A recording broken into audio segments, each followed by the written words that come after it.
Hello and welcome back. प्यारे बच्चों, आपको पता ही है हम कंप्यूटर के नॉन स्टॉप एमसीक्यूज कर रहे हैं। तो पिछले एपिसोड में मैंने आपको ये क्वेश्चन पढ़ा दिया था, how many function keys are there in QWERTY layout. बताओ कवर्टी लेआउट में कितनी फंक्शन कीज हैं।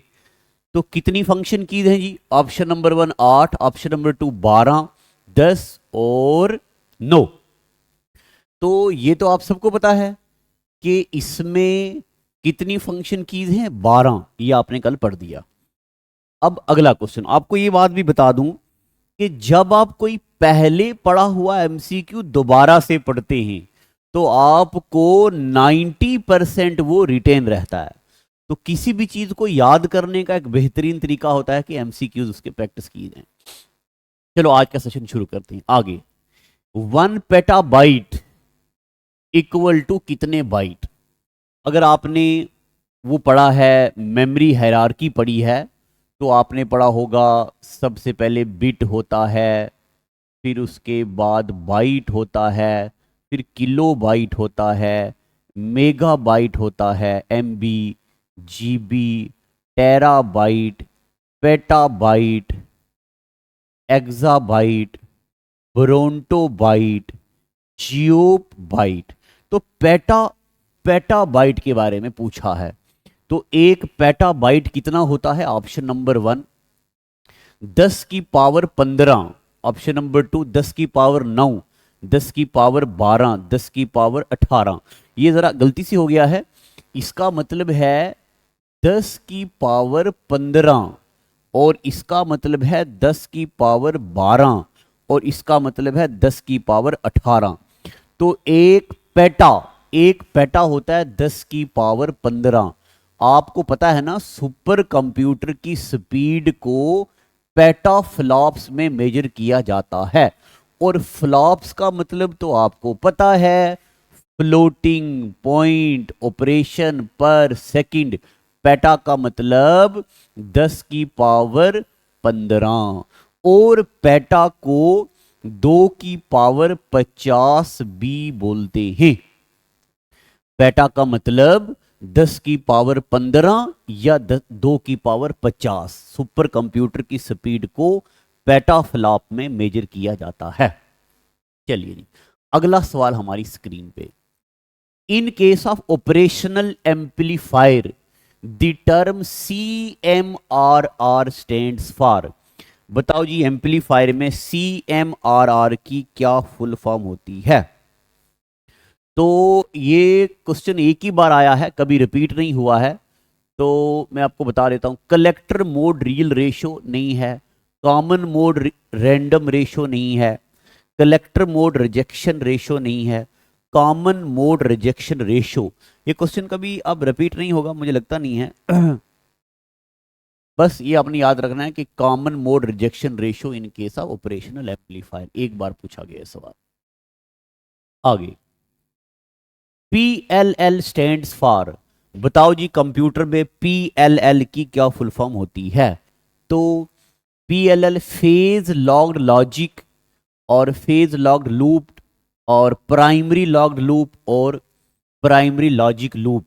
अगर आपने सॉफ्टवेयर्स को अच्छे से पढ़ा होगा तो वहां एक चीज आती है, फेस लॉग्ड लूप। कहाँ गया? Faced logged loop. ये PLL की फुल फॉर्म है। अभी मैं ज़्यादा इसमें रोशनी नहीं डाल रहा हूँ, फिर आप बोर हो जाओगे। अभी यहाँ पे बस आप ये चेक कीजिए कि आपके एक वीडियो में कितने नंबर आते हैं और नीचे कमेंट सेक्शन में वो भी लिखा करो कि मेरे इतने नंबर आ गए। What is the full form of PSTN in context of network? Network में PSTN का क्या मतलब होता है? तो आपने 2-3 चीजें याद रखनी है। एक CMOS का क्या मतलब होता है? CMOS का मतलब होता है complementary metal oxide semiconductor. CMOS की फुल फॉर्म याद रखनी है, complementary metal oxide semiconductor, number 1 जो ज्यादातर पूछी जाती है। नंबर 2 एस्काई मैंने आपको पढ़ा दिया है। नंबर 3 EBCDIC कन्वर्जन, और एक और होती पोस्ट, POST। पोस्ट का मतलब होता है पावर ऑन सेल्फ टेस्ट, और एक होता BIOS, basic input output system. ये वो कुछ एक शॉर्ट फॉर्म्स हैं जो सबसे ज्यादा पूछी जाती हैं। अब यहां पे आ गई कौन सी?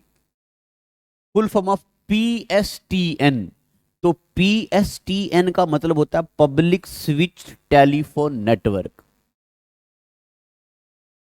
हाँ, इसका आंसर है पब्लिक स्विच टेलीफोन नेटवर्क। ठीक है, ये नेटवर्किंग से क्वेश्चन आ गया, public switch telephone network, PSS। अगला सवाल, what is the full form of DDL, दिल वाले दुल्हनिया ले जाएंगे, इन डेटाबेस मैनेजमेंट सिस्टम। तो पहले मैं आपको यह बता दूं, थोड़ा यहां सुन लो।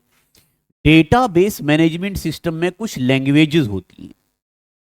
Number 1 DDL language database management system में। इसके अलावा DQL डेटाबेस मैनेजमेंट सिस्टम की लैंग्वेज होती है, DQL। इसके अलावा DML और DCL, DML और DCL। अगर इस बार एग्जामिनर ने DDL पूछा है तो क्या पता DQL भी पूछ ले, DML भी पूछ ले, DCL भी पूछ ले। तो डेटाबेस मैनेजमेंट सिस्टम में DDL का मतलब होता है डेटा डेफिनेशन लैंग्वेज। मैं यहां सारे लिख देता हूं, है। DDL का मतलब होता है डेटा डेफिनेशन लैंग्वेज, और DQL का मतलब होता है, DQL का मतलब होता है डेटा क्यूरी लैंग्वेज। दो लैंग्वेजेस होगी। और DML का मतलब होता है डेटा मैनिपुलेशन लैंग्वेज। DML का मतलब होता है डेटा मैनिपुलेशन लैंग्वेज। और DCL का मतलब होता है डेटा कंट्रोल लैंग्वेज। DCL का मतलब होता है डेटा कंट्रोल लैंग्वेज। अच्छा, ये जो भी MCQs मेरे पास है ना, ये जो मैंने यहां पे डिस्प्ले करे हुए हैं, ये हमने अपनी ऐप में डाले हुए हैं, जॉब्स अड्डा द लर्निंग हब। अगर आपके पास ऐप नहीं है तो कोई बात नहीं, आप टेलीग्राम चैनल पे आ जाओ, स्टडी विद आशिक लोन पे, उस पे भी ये मैंने डाले हुए हैं। अगर वहां पे नहीं मिले तो आप मुझे व्हाट्सअप कीजिएगा, ये मेरा नंबर है ये। और मैं व्हाट्सएप पे सेंड नहीं करूंगा क्योंकि अब हर बच्चे को इंडिविजुअली सेंड करना नामुमकिन है, तो मैं टेलीग्राम पे फिर से फॉरवर्ड कर दिया करूंगा ताकि आपको मिल जाए। टेलीग्राम चैनल का नाम है स्टडी विद आशिक लोन। अगर वो भी नहीं मिला तो व्हाट्सएप करना, आपको टीम यहां से नंबर भेज देगी। अच्छा जी, DDL data base management system में DDL का क्या मतलब है? Data definition language, data demand language, data destination language, या डेटा डेफिनेशन लैंग्वेज। तो डेटा DDL का मतलब हो गया data definition language. DBMS data base management system है जिसमें कुछ एक लैंग्वेजेस हैं, data definition language, data query language, data manipulation language, और डेटा कंट्रोल लैंग्वेज। बस इनकी फुल फॉर्म याद रखनी, ठीक है जी। चलें आगे, आगे चलते हैं। अगला क्वेश्चन 10 रुपए के लिए। Dash allow data entry into computer by processing a set of keys, by processing S पे देखो स्पेलिंग में गलती तो नहीं है ना? हाँ ठीक है, by processing a set of keys. इनमें से एक ऐसी डिवाइस है जिसमें हम कुछ कीज पे कुछ प्रोसेस करते हैं और कंप्यूटर में डेटा आ जाता है। Option number 1 keyboard device, OCR device, point and draw device, image scanner. Dash allow data into computer by processing a set of keys. Image scanner में तो डेटा की दबाने से नहीं आता है, ये नहीं, ये नहीं, आपको तो पता ही है। कीबोर्ड से डेटा एंट्री होता है बाय प्रोसेसिंग द कीज। ठीक है जी, आगे चलते हैं। 1 pico second equal to how many second. तो अगर आपने फिजिक्स पढ़ी हो तब आपने कुछ प्रीफिक्सेस पढ़े होते हैं, डेसी, सेंटी, मिली, नैनो, पिको, फेम्टो, ऑटो। तो तब आप पढ़ते हैं कि एक पिको का मतलब क्या होता है।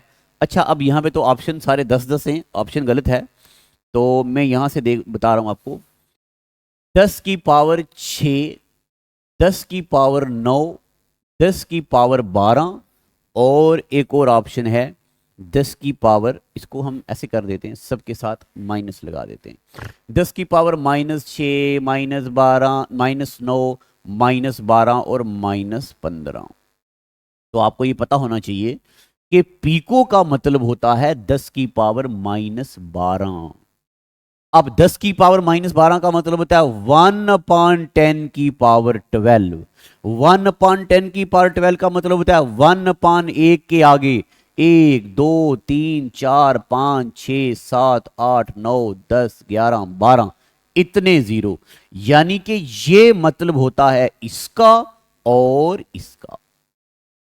ठीक है जी, पता चल गया आपको।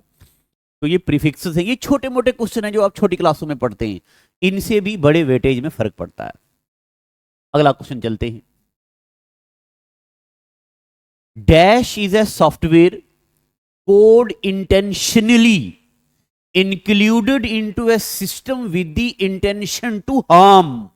फिर से क्वेश्चन सुनना, अगर आपको क्वेश्चन समझ ना आए, ऑप्शन ना पता हो, तो क्वेश्चन को 2 बार पढ़ लो। डैश इज ए सॉफ्टवेयर, कोई सॉफ्टवेयर है, कोड किया जाता है जानबूझ के, क्यों?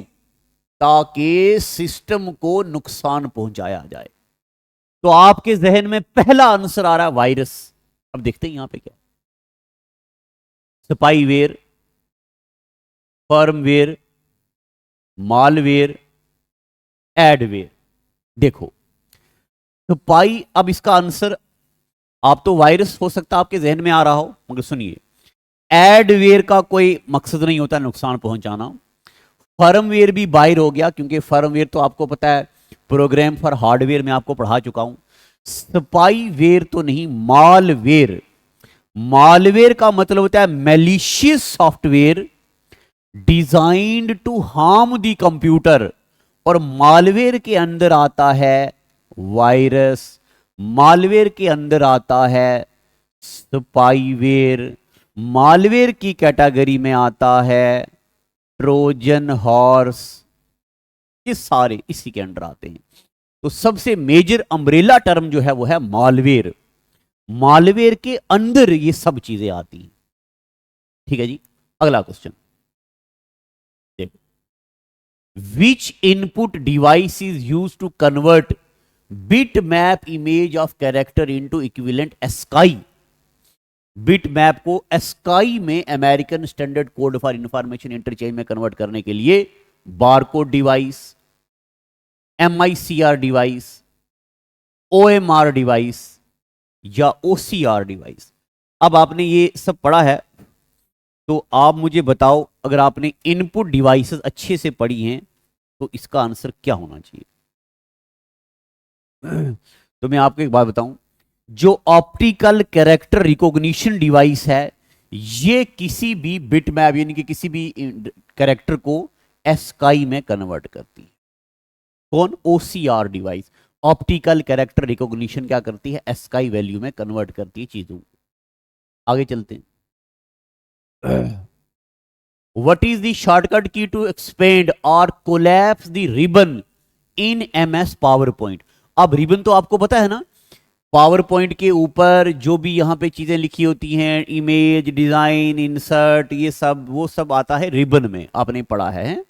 तो बताओ इनमें से कौन सी शॉर्टकट की है जिसे रिबन कोलैप्स भी हो जाता है और रिबन ओपन भी होता है? Option number 1 control F4, control F1, control F2 और कंट्रोल F3। तो बताओ इनमें से रिबन को किससे कोलैप्स करते हैं? तो F1 तो फंक्शन की है हेल्प के लिए, मगर F1 के साथ जब हम कंट्रोल F1 दबाते हैं तो इससे पावर पॉइंट का रिबन छोटा भी हो जाता है, रिबन एक्सपेंड भी हो जाता है। तो याद रखना, कंट्रोल F1 दबाने से पावर पॉइंट का रिबन छोटा और बड़ा हो जाता है। इसका मतलब यह है कि आपको पावर पॉइंट की शॉर्टकट कीज भी याद रखनी है। ठीक है जी, अगला क्वेश्चन चलते हैं। What is the full form of OSS? Option number 1 open signal software, open source software, open storage software, store software, open system software. तो अगर आपने वो पढ़ा है क्या, ओपन सोर्स टेक्नोलॉजी, तो OSS का मतलब होता है ओपन सोर्स सॉफ्टवेयर।